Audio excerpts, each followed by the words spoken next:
예, 오늘 저희가 살펴볼 하나님의 말씀은 누가복음 23장 33절입니다.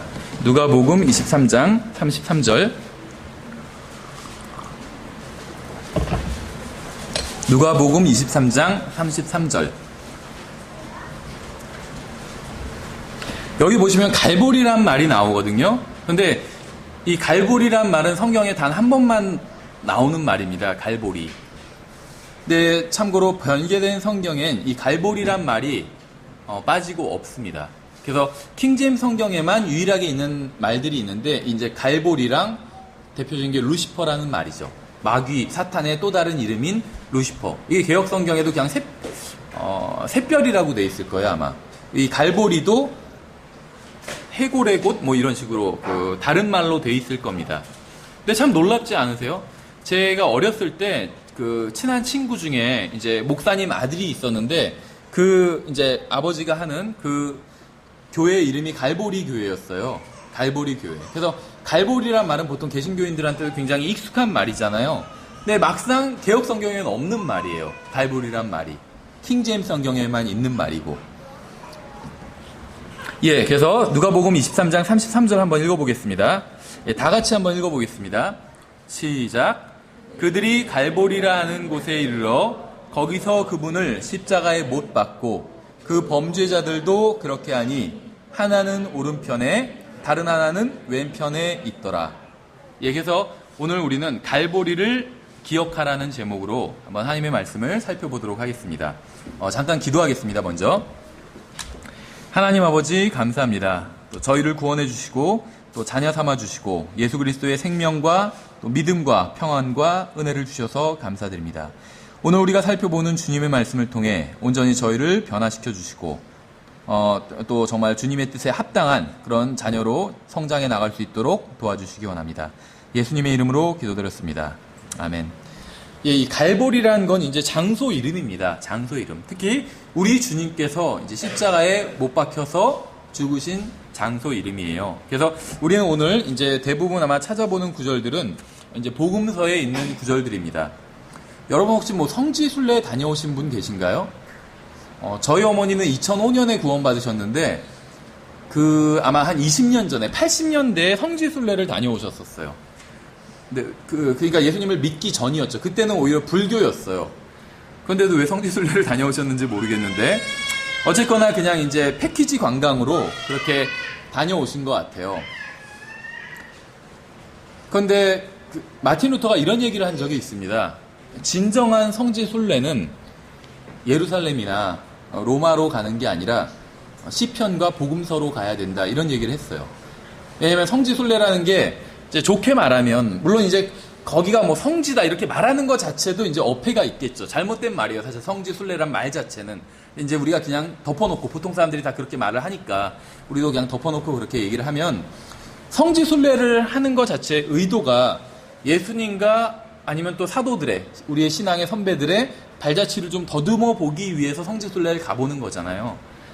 근데 지금 많이 이미 변했어요. 그렇죠. 여기가 무슨 장소다 이렇게 얘기를 하지만, 예를 들면 양떼들이 그러니까 양떼가 아니라 목동이 양떼를 치던 장소다. 여긴 예수님께서 태어나신 장소다. 여기는 야곱의 우물이다. 이런 식으로 얘기를 하고, 대부분은 맞을 수도 있어요. 그런 이야기들이.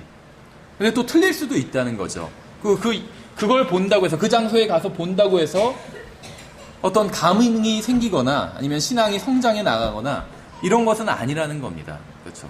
하지만 마틴 루터가 얘기한 것처럼 시편이나 복음서로 우리가 성지순례를 떠난다면 정말 주님의 발자취를 찾아볼 수가 있고, 또 우리의 신앙이 성장해 나갈 수 있다는 겁니다. 이 세상에 정말 많은 도시들과 마을들이 있죠. 유명한 관광지도 있고 또 어떤 치열했던 전쟁터도 있습니다. 또 그림같이 아름다운 곳도 있어요. 그렇죠. 여러분이 가본 곳 중에 가장 기억에 남는 곳은 어디인가요? 가장 기억에 남는 곳. 저도 사실은 여행을 많이 다니지는 못했어요. 우리나라 국내도 별로 여행 다니지도 못했고, 해외여행도 해외에 3년 동안 있었지만 여행을 하지는 못했어요. 그래서 그게 나중에 좀 많이 후회가 되더라고요. 지금도 젊지만 조금 더 젊었을 때 여행을 다녔으면 참 좋았을 것 같은데, 결국은 지금은 이제 여행을 하거나 이럴 기회가 사실은 거의 없어요. 그렇죠. 저희도 왜냐면 보통은 이제 국내 여행도 주말에 많이 하잖아요. 근데 뭐 주말에는 지금 20년 이상을 어디를 가보지를 못했거든요. 앞으로도 갈 수가 없을 것 같고. 근데 뭐 어쨌든 간 여행을 많이 못했지만 그래도 정말 거긴 좋았다. 사실 이런 장소가 있습니다. 그래서 매년 기회만 허락된다면 가보고 싶은 그런 장소도 있어요. 해외도 있고 국내에도 있고. 뭐 기회가 될진 모르겠지만. 근데 오늘 우리가 살펴보려는 장소는 그렇게 아름다운 장소는 아닐 수도 있습니다. 근데 저는 가장 중요한 장소라고 생각해요. 이 세상에서 가장 아름다운 장소는 아니지만 가장 중요한 장소라고 생각을 합니다. 그래서 우리가 반드시 기억해야 될 장소에 대해서 오늘 설교를 하려고 합니다. 이 세상엔 돈이 많은 사람들만 갈 수 있는 장소도 있죠. 어떤 뭐 특급 호텔에 가장 좋은 방은 돈이 많은 사람만 갈 수 있을 거예요. 그렇죠. 아예 손님으로 받지도 않아요. 사람을 보고. 그렇죠. 어떤 장소는 특별한 자격이 있는 사람만 갈 수 있는 장소도 있습니다. 그렇죠. 또 특수한 직업을 가진 사람만 들어갈 수 있는 곳도 있어요. 그렇죠. 아무 건물이나 아무렇게나 막 다 들어갈 수 있는 건 아니라는 겁니다. 또 아무도 가기 싫어하는 장소가 있을 수도 있어요. 감옥이 주로 그렇겠죠. 공산주의 국가인 마음대로 갈 수가 없습니다. 우리는 북한과 굉장히 가깝지만 북한에는 마음대로 갈 수가 없어요. 그렇죠. 그러나 남녀노소를 불문하고 모든 계층의 모든 사람들이 어떠한 통행증이나 여권이나 비자가 없이도 갈 수 있는 곳이 있어요. 바로 갈보리라는 겁니다. 갈보리. 성경에 나온 장소. 갈보리는 예루살렘의 외곽지대에 위치해 있는 사형 집행 장소였어요. 사형 집행 장소. 그렇다면 왜 우리는 2000년 전 로마의 지배하에서 죄수를 처형하던 그 사형 장소를 기억해야 하는 걸까요? 먼저 첫 번째 이유는 갈보리는 형벌의 장소였기 때문에 우리는 기억을 해야 됩니다. 그러니까 보응의 장소예요. 복수하는 장소예요. 하나님께서 죄에 대해서 벌을 주시고 복수하는 장소가 바로 갈보리였다는 겁니다. 예수님께서 십자가에 달리실 때 두 명의 강도가 주님의 양 옆에 달려 있었어요. 근데 한 명은 아시는 것처럼 구원받고 한 명은 구원받지 못했죠. 근데 어떤 강도가 구원받았는지 또 구원받지 못했는지 우리는 알 수는 없습니다. 근데 아마 보통 추측하기를 예수님의 오른편에 달린 강도는 구원받았을 것이고 왼편에 달린 강도는 구원받지 못했을 것이다 라고 추측을 합니다. 성경에 그런 말은 없어요. 그런데 성경에 보면 주로 오른편에 있는 사람들이 구원받고 왼편에 있는 사람들은 구원받지 못하는 경우가 있죠. 양들의 심판이나 마태복음 24장에 나오는 그런 데를 보면 주로 그렇게 나와 있어요. 그래서 어떤 사람들은 오른편에 있는 강도는 구원받고 왼편에 있는 강도는 구원받지 못했을 것이다. 이렇게 추측을 합니다. 어쨌든 간에 예수님 양옆엔 강도가 달려 있었는데 그 강도 중에 하나가 이런 말을 했어요. 내가 만일 그리스도이거든, 예수님을 향해서 내 자신과 우리를 구원하라 이렇게 얘기했어요. 내 자신과 우리를 구원하라. 근데 다른 한 명의 강도는, 그러니까 성경 기록을 보면 처음에는 두 강도가 다 예수님을 조롱했습니다. 근데 나중에는 다른 하나의 강도는 회개를 했어요. 그래서 한 강도가 예수님을 조롱할 때 다른 하나의 강도는 이렇게 얘기했어요. 다른 하나는 되받아서 그를 꾸짖어 이르되 예수님을 조롱한 강도를 갑자기 꾸짖기 시작했어요. 내가 동일한 정죄를 받고서도 하나님을 두려워하지 아니하느냐. 우리는 우리가 행한 일에 합당한 보응을 받으니 참으로 공정하게 정죄를 받거니와 이 사람은 아무 잘못도 행하지 아니하였느니라 하고. 지금 이 강도는 엄청난 진리를 깨달은 겁니다. 자기가 합당한 보응을 받는다는 사실을 깨달았어요. 그렇죠. 이게 사실 깨닫기가 어려워요. 뭐 잘은 모르지만 재판정에서 판사가 판결을 하잖아요. 형사법정에서. 그러면 거기에 감사합니다. 정말 달게 벌을 받겠습니다. 이렇게 얘기하는 사람은 굉장히 적어요. 대부분 다 억울하다고 합니다. 그렇죠. 그래서 막 계속 항소하고 억울하다고 생각해요. 근데 이 강도는 자기가 행한 일에 합당한 지금 보응을 받고 있다고 고백을 하고 있어요. 이게 이제 이 강도의 첫 번째 놀라운 고백입니다. 두 번째 놀라운 고백은 뭐냐면 예수님은 아무 잘못도 행하지 아니했다는 고백을 하고 있어요. 성경에서 모든 사람이 죄를 지어 하나님의 영광에 이르지 못했다고 말씀하고 있죠. 신약 성경에서. 구약 성경에서도 전도서에서 죄를 짓지 않는 의인은 단 한 사람도 없다 이렇게 말씀하고 있어요. 그래서 평범한 유대인들은 모든 사람이 죄인이라는 사실에 동의를 합니다. 사람이라면 다 죄인이라는 거예요. 거기에 동의한다는 거예요. 근데 이 사람은 지금 예수님이 죄가 없다는 걸 알고 있었어요. 그러니까 예수님은 죄가 없는 특별한 존재라는 걸 지금 알고 있고 고백하고 있는 겁니다. 잘 생각해 보세요. 우리가 잘못을 했다면 그것에 대한 형벌을 받는 것은 너무나도 당연합니다. 그렇죠. 모든 사람이 죄를 지어 하나님의 영광에 이르지 못했다고 성경 말씀하고 있어요.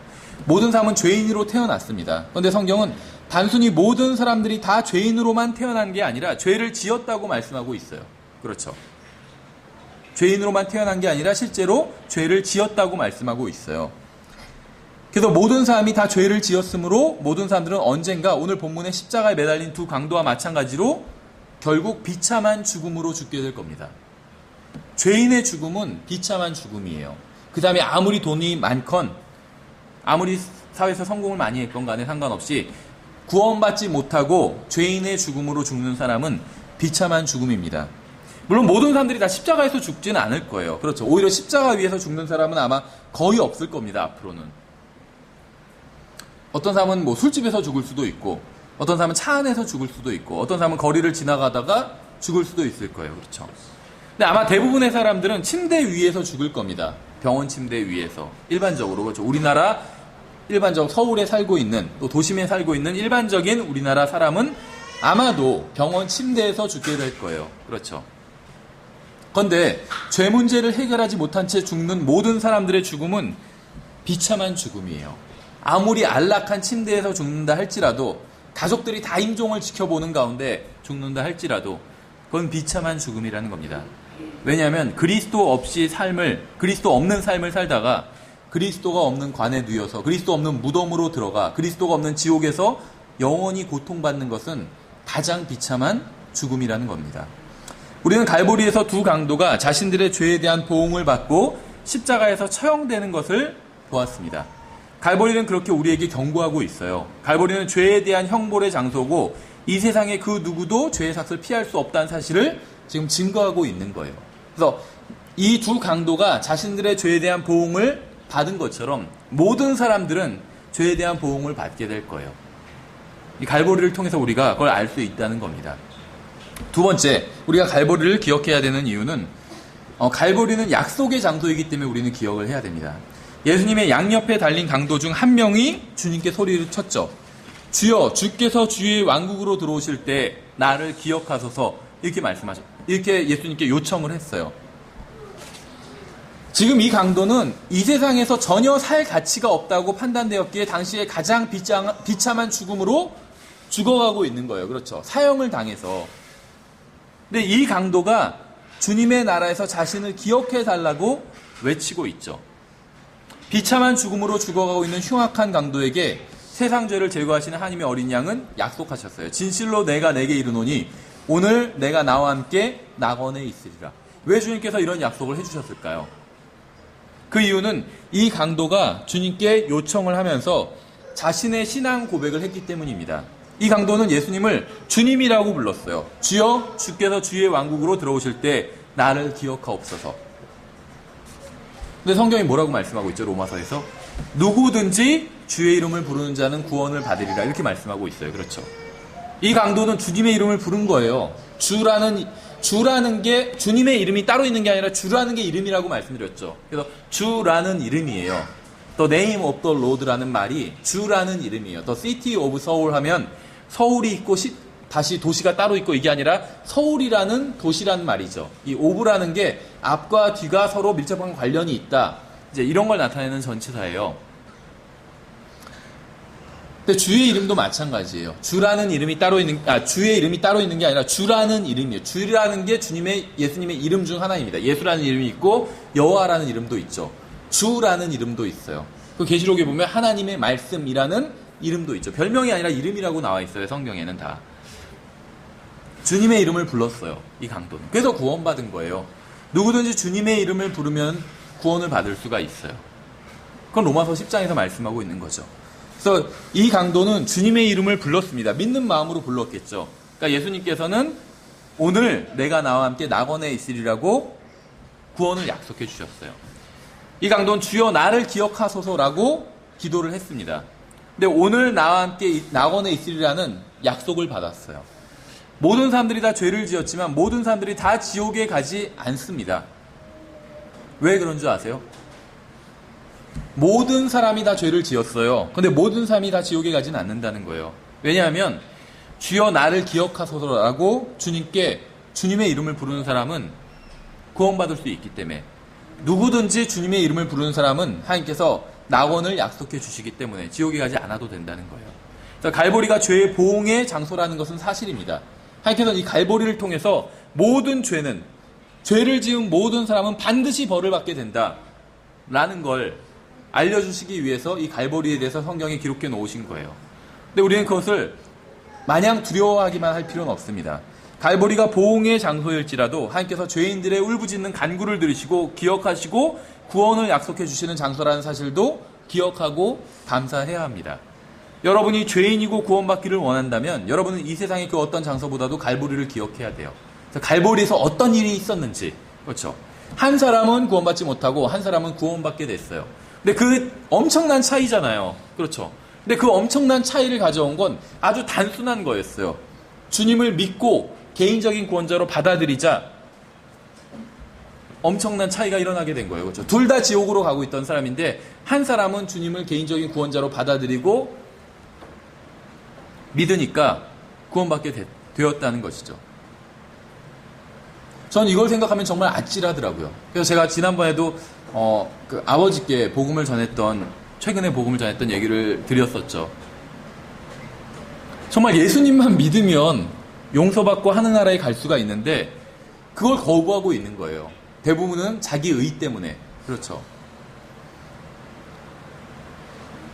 근데 아버지가 건강이 안 좋으시니까 나도 이제는 죽을 수 있겠구나. 요즘은 이제 그런 생각을 조금씩 하시는 것 같더라고요. 그래서 이제 지난번에 말씀드렸던 것처럼 구체적으로 이제 자기 묘를 뭐 어디다 쓰라고 말씀하시고, 그래서 뭐 아버지가 원하시는 대로 다 그건 해드리겠다 이렇게 얘기를 드리면서 정말 지금이 마지막 시간, 이제 뇌경색이 최근에 계속 왔었거든요. 그래서 지금이 정말 마지막 순간이다 이렇게 생각될 때는 지금 제가 아버지께 드리는 말을 반드시 기억하시고 그대로 하셔야 된다. 이건 뭐 동양 철학이다, 불교다, 이런 게 지금 중요한 게 아니다. 예수님께서 내 죄 때문에 십자가에 달려 죽으시고 그것 때문에 하나님께서 내가 그걸 받아들인다면 나의 모든 죄를 용서해 주신다고 성경에 말씀하셨다. 나의 모든 죄가 예수님의 십자가 대속으로 인해서 다 용서받을 수 있게 되었다는 이 사실. 그래서 아버지가 지금 만약에 뇌경색이 와서 어느 순간에 내가 이제는 쓰러져서 다시 못 일어나게 될 것 같다라는 생각이 들 때 바로 그때 이거를 받아들여야 된다고. 예수님을 개인의 구원자로 받아들여야 된다. 그리고 죽으면 1초가 채 지나지 않아서 눈을 뜨게 되는데 지옥에서 눈을 뜨지 않고 하늘나라에서 눈을 뜨게 될 거라고. 근데 그걸 받아들이지 않으면 지옥에서 눈을 뜨게 될 거라고. 근데 그때는 후회해도 늦는다고. 진지하게 들으시더라고요. 그러니까 예. 얼마나 정말 단순한 일이에요. 그렇죠. 우리가 할 수 있는 게 얼마나, 해야 될 일이 얼마나 단순하고 쉬운 일이에요. 예수님께서 다 해놓으신 걸 받아들이기만 하면 된다고 말씀하고 있잖아요, 성경에선. 근데 그걸 하지 않아서 지금 이 두 강도 중에 한 명은 영원히 지옥으로 가게 된 거죠. 세 번째, 우리가 왜 갈보리를 기억해야 될까요? 갈보리에는 정말 비참한 외침이 있었던 장소이기 때문에 우리는 갈보리를 기억해야 됩니다. 어떤 외침이 있었냐면 어찌하여라는 외침이 있어요. 이게 이제 영어에선 그냥 why예요. why. 왜? 여러분들 왜라는 말 자주 하지 않으세요? 전 자주 해요. 왜 이런 일이 일어났을까? 왜? 제가 그냥 혼자 그렇게 얘기할 때도 있고, 아니면 하나님 보고 하나님 왜? 도대체 왜 저에게 이런 일이 일어나게 하셨습니까? 왜? 그렇죠. 인생을 살아가면서 한 번도 왜? 어찌하여? 이런 말을 안 해본 적이 없는 사람은 아마 없을 겁니다. 정말 인생에 여러 가지 어려운 일을 겪게 될 때, 아니면 또 죄를 짓고 힘들어질 때, 우리는 왜라는 말이 입에서 나오게 된다는 겁니다. 우리 주위에는 너무나도 많은 어찌하여, 왜들이 있어요. 하나님 어찌하여 저에게 이런 일이 일어나게 하셨습니까? 제가 그래도 교회, 이 정도면 그래도 교회 열심히 다닌 거 아니에요? 근데 왜 저한테 이런 일이 일어나게 하셨습니까? 하나님 어찌하여 저에게는 매번 이런 일만 벌어지게 하는 겁니까? 제가 열심히 살아보려고 했는데 왜 도와주시지 않는 겁니까? 왜? 하나님 어찌하여 제가 기도하는 것을 이루어주지 않으시는 겁니까? 왜 응답해주지 않으시는 겁니까?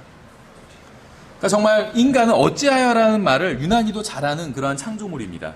아마 이것은 인간이 연약하기 때문일 것이고 또 어떤 문제에 부딪히면 남의 탓으로 잘 돌리는 본성이 있기 때문에 그렇죠. 내가 문제가 아니라 하나님이 문제다. 그래서 왜 이렇게 하나님께서 하셨을까? 이렇게 생각한다는 겁니다.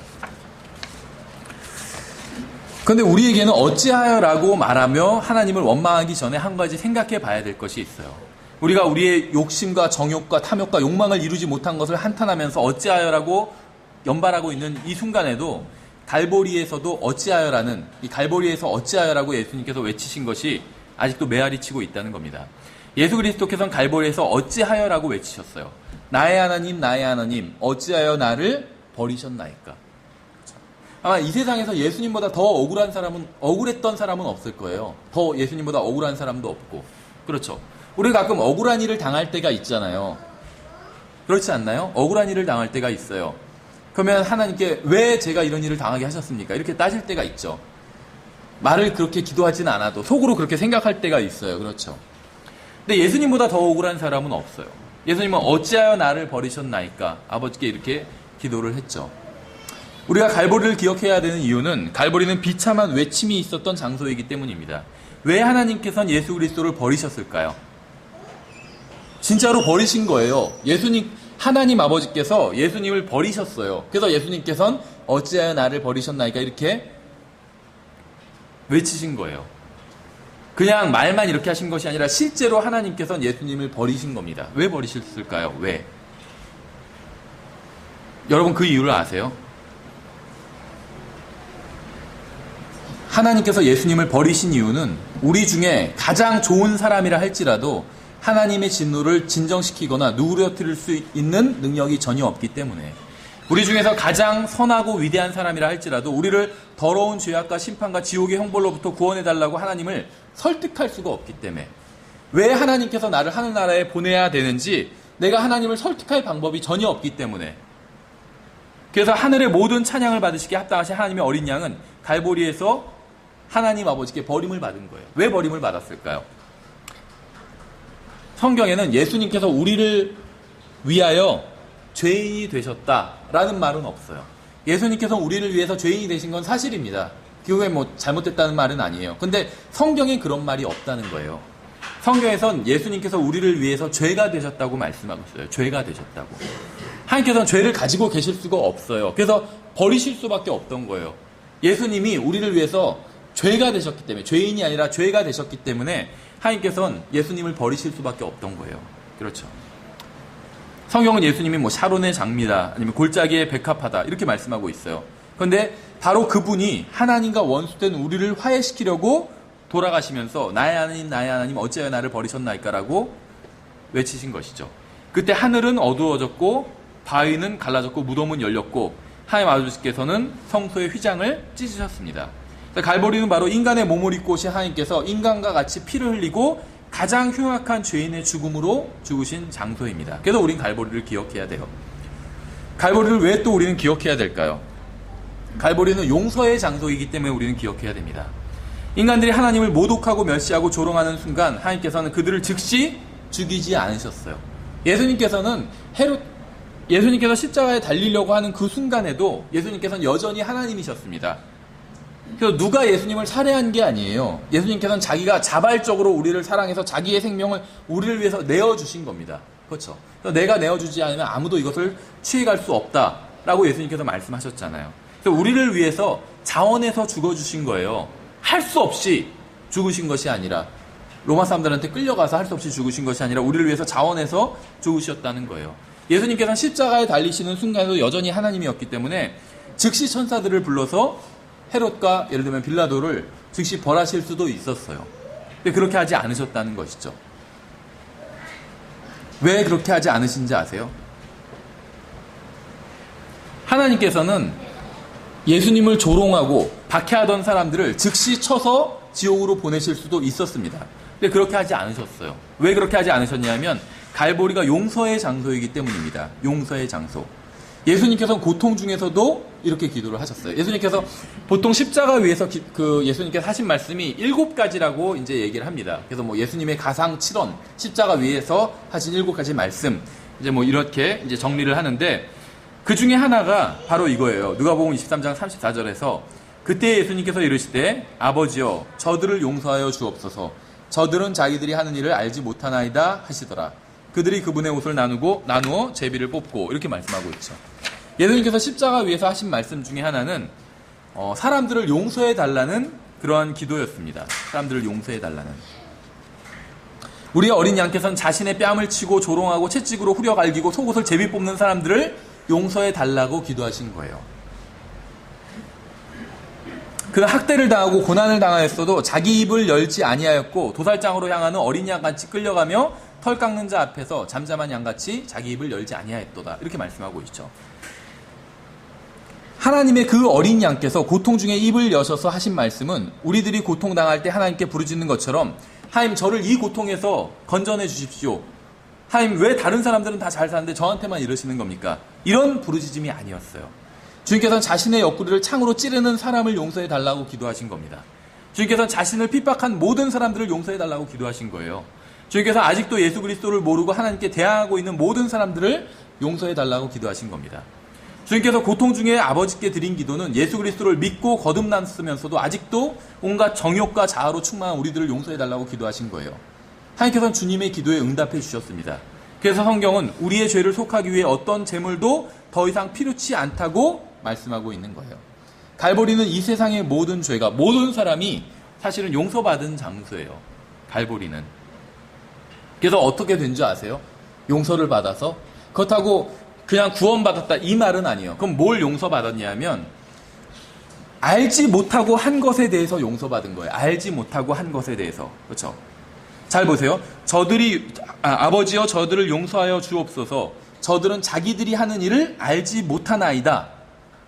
이렇게 말씀하셨잖아요. 그러니까 하나님께서는 이 기도에 응답해 주셨어요. 뭐냐면 고의로 한 게 아니라는 거예요. 이게 왜 중요한지 아세요? 구약 성경에 보면 도피 도시가 나옵니다. 도피 도시. 예전 성경에 도피성이라고 되어 있죠. 이 도피 도시가 이제 구약 성경에 보면 이스라엘 내에 이제 여러 개의 도시를 도피 도시로 지정을 하게 됩니다. 그래서 주로 언덕 위에 도피 도시를 이제 만들게 돼요. 그래서 멀리서도 보고 그리로 갈 수 있게. 근데 이 도피 도시는 죄를 지은 사람이 글로 숨으면 무조건 용서받는 것은 아니에요. 그럼 어떤 사람이 도피도시로 도망갈 수가 있냐면 실수로 사람을 죽인 사람이 도피도시로 도망갈 수 있습니다. 구약 성경에 보면 사람을 죽이면 다 사형을 당하게 돼 있어요. 그런데 한 가지 예외가 있었어요. 그건 뭐냐면 실수로 사람을 죽였을 때는 예외 조항이 있었어요. 그래서 실수로 사람을 죽인 사람은 즉시 하는 일을 다 멈추고 도피도시로 도망을 가야 됩니다. 아니면 피해 보복자가 와서 복수를 할 수 있기 때문에 다 합법적인 일이에요. 이스라엘 법에서는. 그래서 도망가지 않고 내가 실수로 죽였으니까 고의가 아니었으니까 실수로 죽였으니까 괜찮지 않나 이렇게 있는 사람은 그 피해자의 가족이 와서 복수를 할 수가 있어요. 이스라엘 법 내에선. 근데 도망가서 도피도시에 숨으면 피해자의 가족이 그 사람을 끌어내서 죽일 수는 없어요. 그럼 또 다른 살인이 된다는 거죠. 일종의 정당방위가 아니라. 그래서 우리 법에서도 살인과 과실치사를 나누고 있거든요. 살인은 고의로 사람을 죽이는 게 살인이고 과실치사는 실수로 사람을 죽이는 게 과실치사죠. 그러니까 모르고 죽이는 것, 이게 과실치사입니다. 숨어서 기다리다가 고의로 죽이는 것, 이건 살인이에요. 그렇죠. 그래서 살인과 과실치사를 어느 나라에서나 법으로 엄격히 이제 분리하고 있습니다. 근데 그 차이가 여러 가지가 있지만 가장 큰 차이는 고의가 있느냐 없느냐예요. 그러니까 고의가 있다는 건 뭐냐면 알고 했냐 모르고 했냐 그 차이라는 겁니다. 그런데 알고 했으면 용서받을 수가 없어요. 도피도시에 도망가도 끌어내서 그 사람을 죽여도 됩니다. 그러니까 고의로 한 사람은, 알고 한 사람은. 근데 모르고 한 사람, 실수로 죽인 사람, 모르고 한 사람은 도피도시로 숨으면 그 사람을 끌어낼 수가 없어요. 근데 성경은 예수님께서 이렇게 말씀하셨죠. 모든 성경은 다 나에 대해서 증언하고 있다고 말씀하셨죠. 이 도피도시라는 건 예수님의 가장 좋은 모형 중에 하나입니다. 그러니까 원형이 아니라 모형이라는 거예요. 물론 도피도시 자체로 어떤 법적인 효력이 있는 게 사실이지만 하나님께서는 이 도피도시를 통해서 하시고 싶었던 말씀이 있었다는 거예요. 그건 무엇이냐면 누구든지 참된 도피도시인 예수 그리스도께로 도망온 사람은 하나님께서 죄를 묻지 않으시겠다는 거예요. 언제까지 죄를 묻지 않는, 언제까지 그 사람이 도피도시에 살 수 있는지 아시죠? 어떤 사람이 죄를 짓고 도피도시로 도망가면 대제사장이 죽을 때까지 그 도피도시에서 살 수가 있어요. 그렇죠. 근데 우리의 도피도시는 예수님이잖아요. 근데 우리의 대제사장도 예수님이죠. 그래서 우리가 예수님께로 피하면 예수님께서 죽으실 때까지 살 수 있어요. 그런데 성경에서는 예수님께서 나는 살아있는 자라 다시는 죽지 아니한다고 계시록에서 말씀하고 있죠. 우리는 영원히 예수님 안에서, 우리의 도피도시인 예수님 안에서 살 수 있는 거예요. 근데 왜 예수님의 기도가 중요하냐면 예수님의 죽음에 대한 책임이 우리에게 있습니다. 왜냐하면 예수님께서 나의 죄로 인해서 죽으신 거기 때문에. 그렇죠. 그러니까 예수님은 우리 때문에 죽으셨다는 거예요.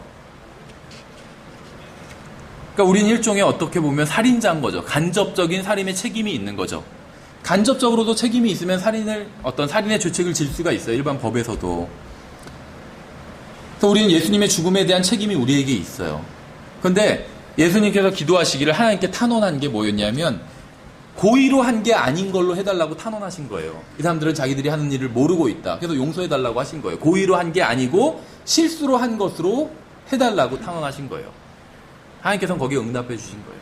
만약에 예수님께서 이 기도를 하지 않으셨다면 우리는 아마 결코 구원받지 못했을 거예요. 왜냐하면 예수님의 죽음에 대한 책임이 우리에게 있는데 우리가 실수로 한 게 아니라면, 이 모든 것이 다 실수로 일어난 일이 아니라면 우리는 살아날 방법이 없어요. 예수님께로 피해도 끌려가서 죽음을 맞이하게 된다는 거죠. 근데 하나님께서 우리를 그러니까 살인범에서 과실치사범으로 예수님께서 낮춰달라고 구하신 거예요. 그만큼 용서해달라고 구하신 거예요. 그러니까 하나님께서는 그걸 받아들여 주신 거예요. 그 탄원을. 그래서 이제부터는 모든 사람이 예수 그리스도라는 도피도시로 피하면 용서받을 수 있게 된 거예요. 왜냐하면 다 과실치사범이 됐기 때문에. 무슨 말인지 아시겠어요? 그래서 예수님께서 이 하나님께 고의를 가지고 살인한 사람을 실수로 살인한 사람으로 깎아달라, 용서해달라. 실제 변호사들이 그렇게 많이 깎아달라고 판사한테 이제 요청을 해요. 그럼 이제 정황을 살펴서 깎아주는 사람도 있어요. 그렇죠. 예수님도 우리를 위해서 깎아달라고 요청한 거예요. 하나님 아버지께. 하나님 아버지께서 깎아주신 거예요. 그래서 이제 우리는 살인범이 아니라 과실치사범이 된 거예요. 사람들은. 그래서 예수 그리스도께로 피하면 살 수 있게 되었다는 겁니다. 그렇죠. 다섯 번째, 우리가 왜 갈보리를 기억해야 될까요? 갈보리는 생명의 창시자가 죽은 장소이기 때문에 우리는 기억해야 됩니다. 베드로는 유대인들에게 생명의 통치자를 너희가 죽였다, 이렇게 설교를 했습니다. 하나님께서 한 번 죽는 것은 사람들에게 정해진 것이라고 말씀하셨어요. 한 번 죽는 건 사람들에게 정해진 일이었어요. 근데 예수님은 하나님이었는데 예수님도 죽으셨다는 겁니다. 그렇죠. 갈보리에서는 한 번 죽는 것은 사람들에게 정해진 것이라고 말씀하신 그 하나님께서 갈보리에서 죽으셨다는 거예요. 우리는 모두 이 세상에서 죄를 짓고 살아가던 사람들이고 지옥으로 가던 사람들이었습니다. 근데 하나님께서는 우리가 지옥으로 가는 걸 원치 않으셨어요. 하나님께서는 우리 모두가 구원받기를 원하셨습니다. 그래서 하나님께서는 지옥에 이를테면 문지방에 들어 누우신 거예요. 우리가 예수 그리스도를 믿지 않는다면 우리는 예수님께서 우리의 죄 때문에 십자가에서 모진 고통을 당하고 흘리신 피를 짓밟고 가는 겁니다. 하나님께서는 우리가 지옥에 가지 말라고 지옥의 문지방에 들어 놓으신 거예요. 그래서 너희가 지옥에 가려고 한다면 나를 짓밟고 가라, 이렇게 말씀하신 거예요. 생각해 보세요. 예를 들면 도박에 빠진 아들이 있어요. 재산을 다 탕진했어요. 인생도 다 망가졌어요. 근데 또 집에 와서 막 돈을 긁어서 나가려고 해요. 도박을 하러. 그럴 때 아버지가 아니면 늙은 어머니가 문지방에 들어놓아요. 네가 또 도박을 하러 나가려면 나를 밟고 나가라. 근데 밟고 또 도박을 하러 나가는 거예요. 그러니까 하나님께서 예수 그리스도를 통해서 구원을 다 이루어 놓으셨는데 그걸 거부하는 사람은 예수님을 짓밟고 지옥에 가는 거예요. 그냥 지옥에 가는 게 아니라 예수님의 피를 짓밟고 지옥에 가는 거예요. 그래서 히브리서 10장 29절에서 이렇게 말씀하고 있잖아요. 하물며 하나님의 아들을 발로 밟고 자기를 거룩히 구별한 언약의 피를 거룩하지 아니한 것으로 여기며 은혜의 영께 무례히 행한 자가 당연히 받을 것으로 생각되는 형벌은 얼마나 더 극심하겠느냐. 너희는 생각해보라. 하나님께서 구원을 다 마련해 주셨어요. 그 이제 구원을 받기만 하면 된다, 이렇게 말씀하셨는데 그걸 다 거부하고 있어요. 나 그런 거 필요 없어. 기독교 안 믿고 말지. 그래서 성령님의 역사를 그냥 거부해버려요. 무례하게 성령님의 역사에 반응해버려요. 그런 사람이 얼마나 더 극심한 벌을 받겠느냐고 이렇게 얘기하고 있는 거죠. 우리 중에 아직도 갈보리의 대속을 거부하는 사람이 있다면 정말 그 사람보다 더 불쌍한 사람은 이 세상에 존재하지 않습니다. 아무리 돈이 많고 아무리 자기가 원하는 걸 다 이루었다 할지라도 예수님의 피의 대속을 받아들이지 않아서 지옥으로 가고 있는 사람이 만약에 이 자리에 있다면 세상에서 가장 불쌍한 사람인 거예요. 좋은 대학에 가고 좋은 직장을 다닌다 할지라도 세상에서 가장 불쌍한 사람인 겁니다.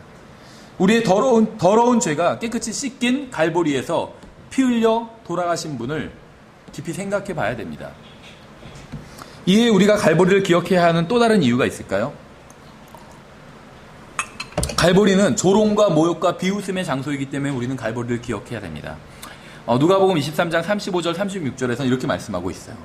백성은 서서 지켜보는데 치리자들도 그들과 함께 그분을 비웃으며 이르되 그가 남들은 구원하였을 때 만일 그가 하나님께서 택하신 자 곧 그리스도이면 자기도 구원할 것이라 하더라. 또 군사들도 그분을 조롱하면서 그분께 나와 식초를 바치며 마태복음 27장에서 이렇게 말씀하고 있어요. 그들이 가시나무로 관을 엮어 그분의 머리에 씌우고 갈대를 그분의 오른손에 쥐어주며 그분 앞에서 무릎을 꿇고 그분을 조롱하며 이르되 만세의 유대인들의 왕이여 하고 그분께 침을 뱉으며 갈대를 빼앗아 그분의 머리를 치더라. 갈보리에서 육신을 입고 오신 하나님께서는 조롱과 멸시와 박해를 당하셨습니다. 그렇죠.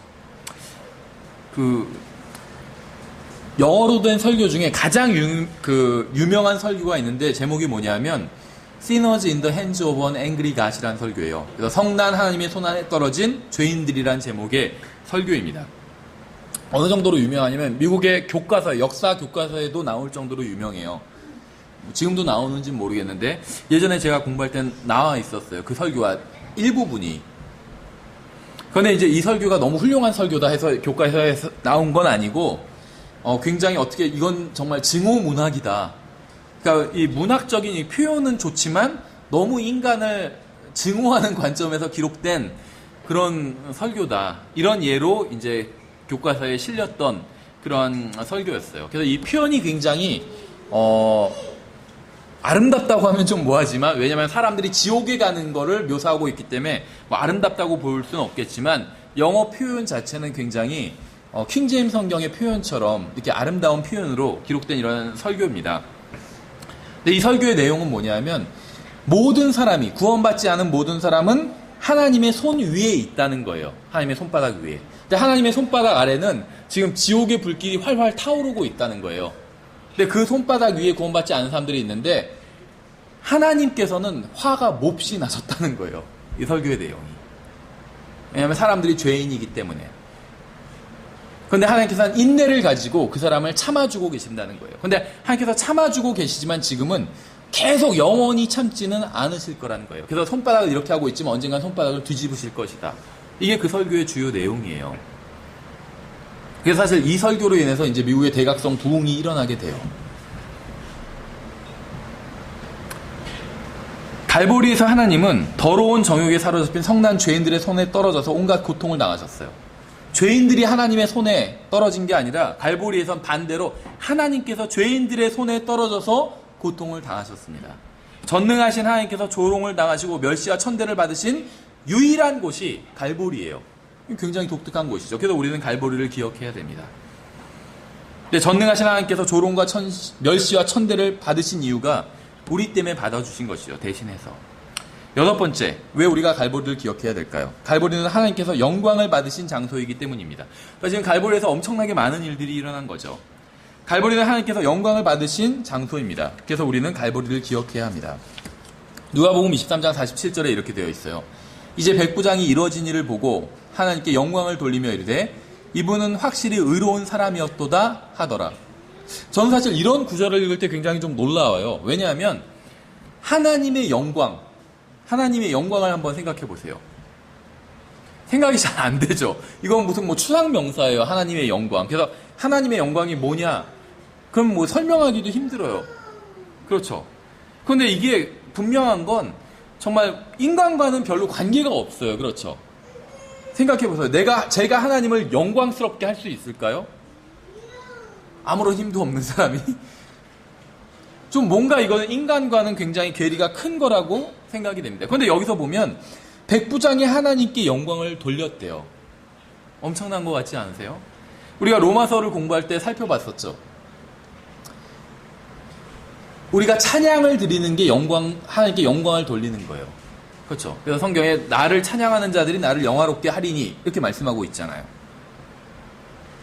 하나님께 영광을 돌리는 건 엄청난 일인데 하나님께서는 우리가 영광을 돌릴 수 있는 방법을 마련해 주셨다는 거예요. 그건 뭐냐면 우리가 하나님께 찬양을 드리는 거예요. 그럼 하나님께 영광이 돌아간다는 거예요. 그렇죠. 그래서 갈보리에서 한 백부장은 하나님께 영광을 돌렸습니다. 그래서 하나님께서는 영광을 받으셨어요. 단순히 로마의 한 백부장이 영광을 돌렸다고 해서 하나님께서 영광을 받으신 것은 아닙니다. 예수 그리스도께서 아버지의 뜻에 순종했기 때문에 하나님께서는 영광을 받으신 겁니다. 모든 사람들의 죄값이 지불되었기 때문에 하나님께서는 영광을 받으신 거예요. 죽어가던 강도가 회개했기 때문에 살아계신 하나님께서는 영광을 받으신 겁니다. 예수 그리스도께서는 갈보리에서 모진 고초를 당하셨기 때문에 우리는 하나님께 영광을 돌릴 수 있게 된 겁니다. 주님의 등에 채찍이 휘갈겨지지 않았다면 우리의 천한 몸은 결코 영광스러운 몸으로 변모될 수 없게 될 겁니다. 하나님의 어린 양이 도살장으로 끌려가실 때 잠잠하지 않으셨다면 우리 모두는 지옥으로 불길 가운데 던져졌을 겁니다. 갈보리에서 우리는 구원을 받았고 하나님께서는 영광을 받으신 거예요. 그렇죠? 일곱 번째, 우리가 갈보리를 기억해야 되는 일곱 번째 이유를 한번 요한복음 19장 30절에서 보면 이렇습니다. 그러므로 예수님께서 식초를 받으신 뒤에 이르시되 다 이루었다 하시고 머리를 숙이신 뒤 숨을 거두시니라. 우리는 왜 갈보리를 기억해야 될까요? 갈보리는 모든 것이 다 이루어진 장소이기 때문에 우리는 갈보리를 기억해야 돼요. 엄청난 장소죠. 모든 것이 다 이루어진 장소예요. 주님께서 다 이루었다고 말씀하신 것을 생각해 보세요. 많은 사람들이 구원받은 후에 다시 죄를 짓게 되면 자신들의 구원을 의심합니다. 혹시 내가 구원을 잃어버리는 건 아닌가? 바로 그 순간에 마귀는 더욱더 세찬 기세로 정죄하며 다가와서 우리의 마음을 정죄하죠. 그래, 너는 구원받지 않은 것이 분명해. 구원받은 사람이 어떻게 그런 죄를 지을 수가 있겠어? 우리는 이런 마귀의 공격에 더욱더 좌절하게 됩니다. 그렇죠. 근데 우리가 그럴 때 기억해야 되는 것이 무엇이냐면 예수님께서 다 이루었다고 하신 말씀이에요. 다 이루었다. 하나님께서 우리를 위하신다면 우리를 대적할 자는 아무도 없다고 로마서에서 말씀하고 있어요. 하나님께서 우리의 죄를 용서하신다면 우리를 정죄할 사람은 아무도 없습니다. 예수 그리스도께서 다 놓으신 일을 허물 수 있는 사람은 아무도 없어요. 예수 그리스도께서는 우리의 구원을 다 이루었다고 분명하게 못 박아 놓으셨습니다. 마귀가 우리를 정죄하고 혼란스럽게 한다 할지라도 우리의 구원은 다 이루어진 거예요. 왜냐하면 예수님께서 다 이루었다고 말씀하셨기 때문에. 그래서 예수님께서 다 이루어 놓으신 구원을 내가 믿음으로 받아들이는 것, 이게 구원받은 것이고 구원이 영원히 보장되는 것이죠. 예수님께서 다 이루셨기 때문에 구원이 영원히 보장되는 거예요. 내가 죄를 진다고 해서 다 이루신 걸 다 이루지 않은 것으로 만들 수 없다는 겁니다. 왜냐하면 내가 지은 그 죄값까지도 예수님께서 십자가에서 다 치러주셨기 때문에. 그래서 다 이뤘다고 말씀하신 거예요. 마귀는 예수 그리스도께서 갈보리에서 다 이루었다고 외치신 후에도 사람들의 마음속에 들어와서 다 이루어지지 않았다, 다 이루지 않았다 이렇게 얘기를 합니다. 그래서 갈보리에 다 이루었다는 아직도 메아리 치고 있는 거예요. 갈보리에 다 이루었다는 이 메아리는 일곱째 천사가 마지막 나팔을 불 때 그칠 거예요. 무슨 말이냐면 계시록 16장 17절에서 이렇게 예언하고 있어요. 일곱째 천사가 자기 병을 공중에 쏟아 부음에 큰 음성이 하늘의 성전에서 왕자로부터 나서 이르되 다 이루어졌도다 하더라. 갈보리에서 나약하게 죽어가던 다 이루었다고 외치셨던 분이 이제 잠시 후에는 왕자에서 다 이루었다고 준엄하게 말씀하실 겁니다. 우리의 구원은 참으로 갈보리에서 다 이루어졌고 우리가 할 것은 아무것도 없어요. 구원과 관련해서는. 여러분의 구원에 여러분이 더할 일이 남아있다고 생각한다면 갈보리를 기억해야 돼요. 아, 그때 예수님께서 다 이루었다고 말씀하셨지. 내가 더할 게 없다는 거예요. 내가 제할 수 있는 것도 없고. 우리는 갈보리에서 구원을 받았고 주님께서 피를 흘려주셨고 하나님께서는 영광을 받으셨기 때문에 갈보리를 기억해야 됩니다. 우리의 모든 죄가 갈보리에서 용서되었기 때문에 우리는 갈보리를 기억하고 또 갈보리를 사랑할 수 있어요. 자아로 충만한 종교인들은 갈보리를 싫어합니다. 그러나 구원받은 사람들과 하나님께서 자신을 사랑하시고 기뻐하시는 아들이 갈보리에서 죽기까지 순종하셨기 때문에 하나님께서는 또 구원받은 사람들은 갈보리를 사랑합니다. 여러분이 여러 가지 문제로 힘들어질 때 저는 여러분이 갈보리를 한번 생각해 봤으면 좋겠어요. 십자가를 다시 한번. 우리는 여러 가지 어떤 어려움에 닥치면 나한테 정말 너무나도 어려운 일이 생겼어. 그리고 그게 정말 세상에서 가장 큰 일이라고 생각을 합니다. 근데 한번 그럴 때 갈보리 십자가를 한번 생각해 보세요. 그게 정말 큰 일인가? 내가 지금 큰 일이라고 고민하고 있는 그 문제가 정말로 큰 일인가? 전 갈보리 십자가를 생각해 보면 대부분의 문제는 다 해결될 거라고 생각을 합니다. 그렇죠. 우리의 본질적인 문제가 갈보리 십자가에서 다 해결이 되었어요. 그렇죠. 그래서 여러분이 이 세상을 살면서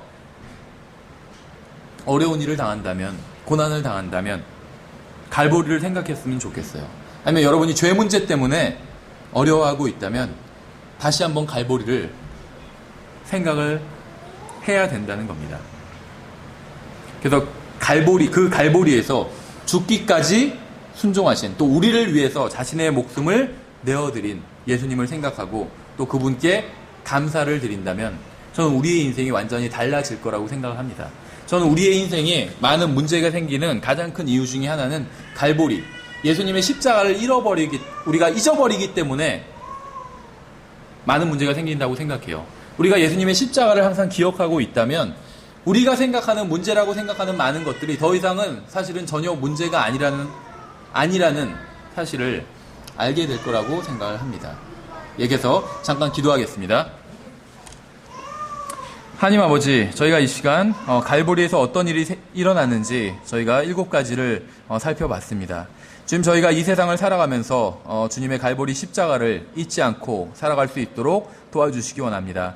정말 주님께서 갈보리 위에서 이루신 그 일을 붙들고 저희들이 이 세상에서 겪는 모든 일들은 언젠가 지나갈 버릴 일들이고 또 영원하지 않은 일들이라는 그 사실에 저희가 또 마음에 위안을 얻고 또 평안을 얻을 수 있도록 주님 도와주시기 원합니다. 주님, 그리고 만일 아직 이 자리에 예수님을 모르는 사람이 있다면 정말 자신의 혼이 얼마나 소중한 것인지 깨달을 수 있도록 주님께서 그 사람의 마음에 역사해 주시기 원합니다. 그래서 정말 주님께서 갈보리 십자가에 위해서 다 이루어 놓으신 주님의 구원을 믿음으로 받아들이고 구원받는 놀라운 역사가 일어날 수 있도록 주님께서 도와주시기 원합니다. 감사드리며 우리 주 예수 그리스도 이름으로 기도드렸습니다. 아멘. 예, 찬송가 다 같이 일어나셔서 찬송가 135장 찬양하시고 오전 예배를 마치겠습니다. 135장.